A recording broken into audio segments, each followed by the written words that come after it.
வணக்கம். A9 news வானொலியின் செய்திகள் வாசிப்பவர் துஷ்யந்தி பாஸ்கரன்.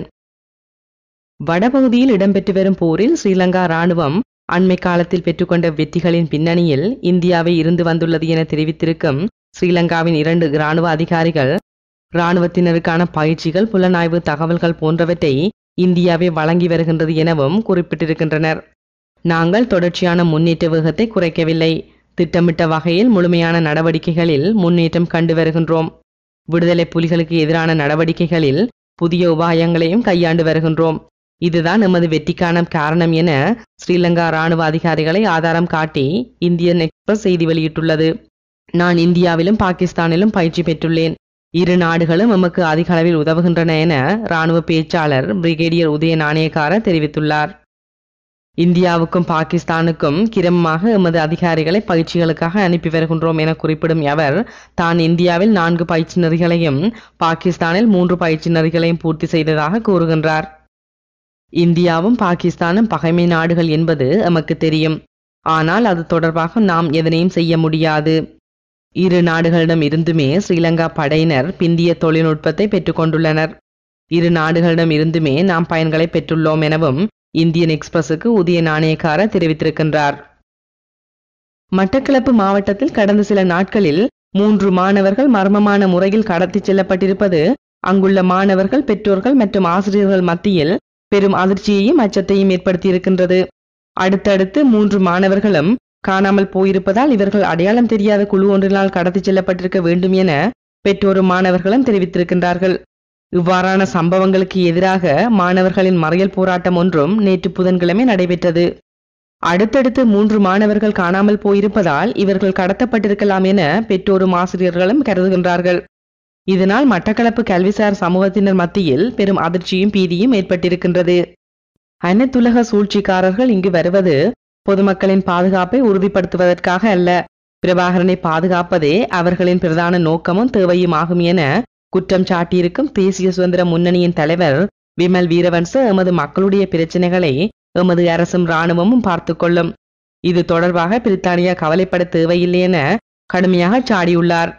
பிரித்தானியா, பிரான்ஸ் மட்டுமல்ல, அனைத்துலகமே திரண்டு வந்தாலும் போர் நிறுத்தம் ஒன்றை நாம் ஏற்படுத்தப் போவதில்லை என பத்திரமுல்லையில் உள்ள தேசிய சுதந்திர முன்னணியின் செய்தியாளர் மாநாட்டில் நேற்று புதன்கிழமை உரையாற்றிய போது அவர் இவ்வாறு குறிப்பிட்டார்.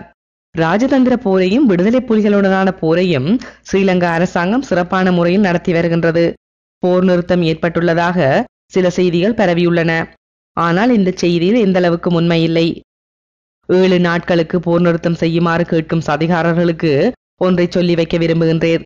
7 மணித்தியாலம் கூட நாம் போர் நிறுத்தத்தை மேற்கொள்ளப் போவதில்லை எனவும் அவர் குறிப்பிட்டார்.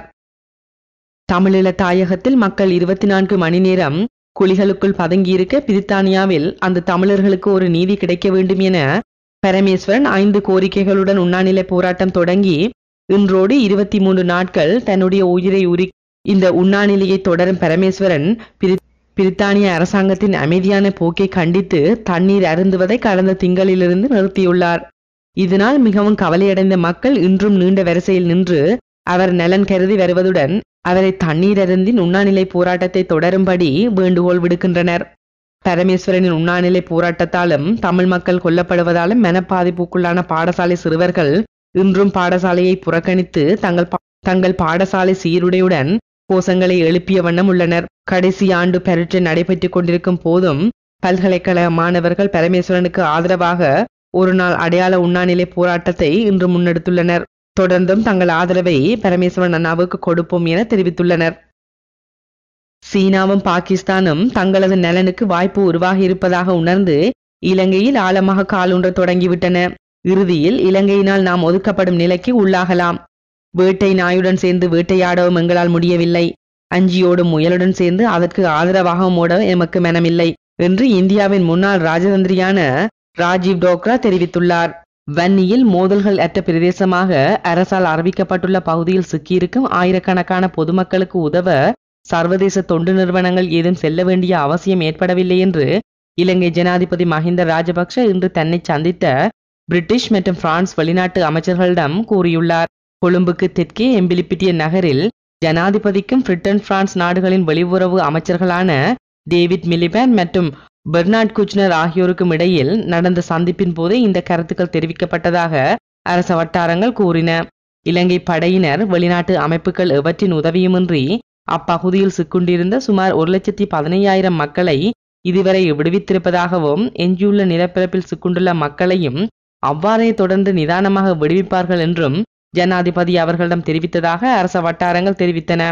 புலிகளின் கட்டுப்பாட்டு பிரதேசத்திலிருந்து அரச கட்டுப்பாட்டு பிரதேசங்களுக்கு வரும் மக்கள் சோதனை செய்யப்படும் இடங்களில் சர்வதேச அமைப்புகளின் பிரதிநிதிகள் மேலும் கூடுதலாக அனுமதிக்க வேண்டுமென்ற அவர்களின் கோரிக்கையை சூழ்நிலைக்கு ஏற்ப கருத்திலெடுக்க தயாராக இருப்பதாக ஜனாதிபதி தெரிவித்ததாகவும் அரச வட்டாரங்கள் தெரிவித்தன.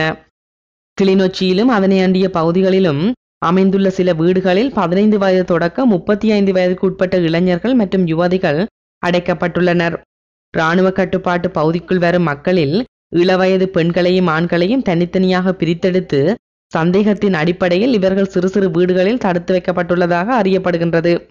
இவ்வாறு கைது செய்யப்பட்டவர்களை முழு நிர்வாணமாக்கி இருவராக கைவிலங்கிட்டு வீடுகளில் அடைத்து வைக்கப்பட்டுள்ளதாகவும் இவர்கள் முழு நிர்வாணமாக இருப்பதால் தப்பிச் செல்ல வழியின்றி வீடுகளில் இருப்பார்கள் என்ற காரணத்தால் இராணுவம் இந்த நிலையில் இவர்களை வைத்திருப்பதாகவும் கூறப்படுகின்றது.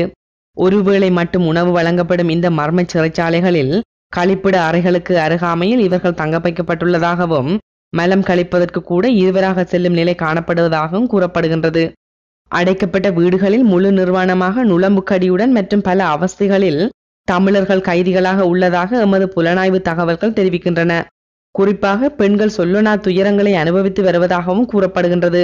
பல சிங்கள சமையல்காரர்கள் தற்போது கிளிநொச்சியில் இராணுவத்திற்காக வேலை செய்து வருகின்றனர். அவர்களில் ஒருவர் மனம் தாங்க முடியாமல் கசிந்த செய்திகளை இவை. பல வாரங்களாக அடைக்கப்பட்டுள்ள இவர்கள் அனைவரும் அப்பாவி பொதுமக்கள் என அவர் தெரிவித்தார். அந்த மர்ம சிறைச்சாலைகளை புகைப்படம் எடுத்து தரவும் சம்மதித்துள்ளார் என தெரிவிக்கப்படுகின்றது. எம்மின மக்கள் இலங்கை இராணுவத்தின் கைகளில் சிக்கி சின்னாபின்னமாகின்ற ஆதாரங்களை சர்வதேச சமூகத்தின் முன் மக்களாகிய நீங்கள் வெளிக்கொண்டு வர வேண்டும். மோதல் பிரதேசங்களில் உள்ள பல்லாயிரக்கணக்கான பொதுமக்கள் உயரிய ஆபத்தினை எதிர்நோக்கியுள்ளனர். அவர்களை வெளியேற்ற அரசாங்கம் துரிதமான நடவடிக்கையினை மேற்கொள்ள வேண்டும். இதன் பொருட்டு மனிதாபிமான யுத்த இடைநிறுத்தத்தையும் அரசாங்கம் அறிவிக்க வேண்டும் என ஐக்கிய நாடுகள் சபை தெரிவித்துள்ளது. பாதுகாப்பு வலயத்தில் சிக்கியுள்ள பொதுமக்கள் பாரிய ஆபத்தில் சிக்கியுள்ளனர் எனவும் அவர்கள் எறிகணைகள் மற்றும் துப்பாக்கி பிரயோகங்களினால் மாத்திரமின்றி உணவு மற்றும் இதர அத்தியாவசிய வசதிகள் இல்லாத காரணமாகவும் பாதிப்படைவதாக ஐக்கிய நாடுகள் சபையின் மனிதாபிமான நடவடிக்கைகளுக்கான உதவி செயலாளர் ஜோன் ஹோம்ஸ் நேற்று நியூயார்க் நகரில் செய்தியாளர்களிடம் தெரிவித்தார். தற்போது பாதுகாப்பு வலயம் அல்லது மோதல் தவிர்ப்பு பிரதேசம் என்று ஒன்று அங்கு இல்லை. அது கனரக ஆயுதங்களின் தாக்குதல் இடம்பெறும் தளமாகவே காணப்படுவதாக ஜோன் ஹோம்ஸ் சுட்டிக்காட்டியுள்ளார். ஜோன் ஹோம்ஸ் இலங்கை விஜயம் செய்து ஜனாதிபதி உள்ளிட்ட முக்கியஸ்தர்களுடன் கலந்துரையாடலை மேற்கொண்டதுடன் வவுனியா முகாம்களுக்கு சென்று நேரடியாக பார்வையிட்டதன் பின்னர் இந்த கருத்தினை வெளியிட்டுள்ளார். மோதல்களால் பாதிக்கப்பட்டுள்ள பொதுமக்களுக்கு மேலும் அத்தியாவசிய உதவிகளை செய்விக்க இலங்கை அரசாங்கத்தை தூண்டும் பொருட்டு சர்வதேச நாணய நிதியத்தின் 1.9 பில்லியன் அமெரிக்க டாலர் கடன் தொகையினை காலம் தாழ்த்தியுள்ளதாக அமெரிக்கா நேற்று தெரிவித்துள்ளது. ஜனாதிபதி பராக் ஒபாமாவின் நிர்வாக குழுவினருக்கும் சர்வதேச நாணய நிதியத்தின் உறுப்பினர்களுடன் கடந்த வாரம் கலந்துரையாடலை மேற்கொண்ட போது இது தொடர்பில் தமது கருத்து கோணத்தை தெளிவுபடுத்தியுள்ளனர்.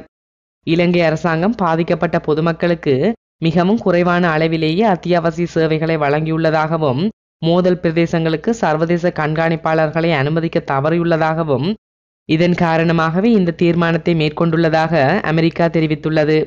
இதற்கிடையில் பிரித்தானியா மற்றும் பிரான்ஸ் நாடுகளின் வெளிவிவகார அமைச்சர்கள் நேற்று இலங்கையில் யுத்த நிறுத்தம் ஒன்று அறிவிக்கப்பட வேண்டும் என வலியுறுத்தியுள்ளனர். இத்துடன் A9 நியூஸ் வானொலியின் செய்திகள் நிறைவடைகின்றன. வணக்கம்.